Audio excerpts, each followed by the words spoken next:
Windows 10 launched around 3 weeks ago and has been met with a handful of privacy concerns from those smart enough or perhaps bored enough to actually read services agreements. There are default settings that send information to Microsoft, enable bandwidth sharing and turn on Wi-Fi password sharing features, as well as forced automatic updates. The latest concern is that Windows 10 might detect and disable pirated games, but I think people might have jumped the gun on this one. I'm Alanah, welcome to Button Bash.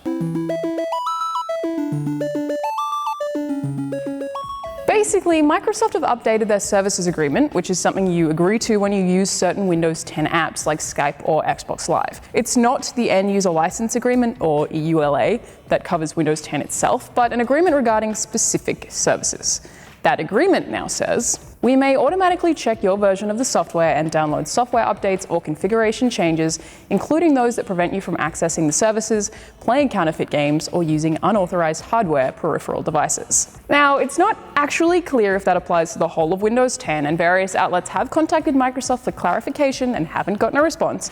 But if you assume that it does, it sounds like Microsoft will be regularly scanning your PC to check if you have any illegal copies of games. However, I'd say that doesn't seem entirely likely since it is just a service agreement. So, for the time being, we can assume that this is restricted to Xbox Live and Windows Store content rather than your entire PC. This is something Microsoft have actually been doing for quite a while on the Xbox side. They're basically just issuing software updates to block pirated games. It's nothing new. This could also include illegally acquired games on Windows phones and tablets now too, and it's not entirely clear what's meant by unauthorized hardware peripheral devices. Either way, pirates, don't panic. At this stage, it's extremely unlikely that Microsoft will be disabling or even scanning for all your illegal games if you jump over to Windows 10. I wouldn't worry about it.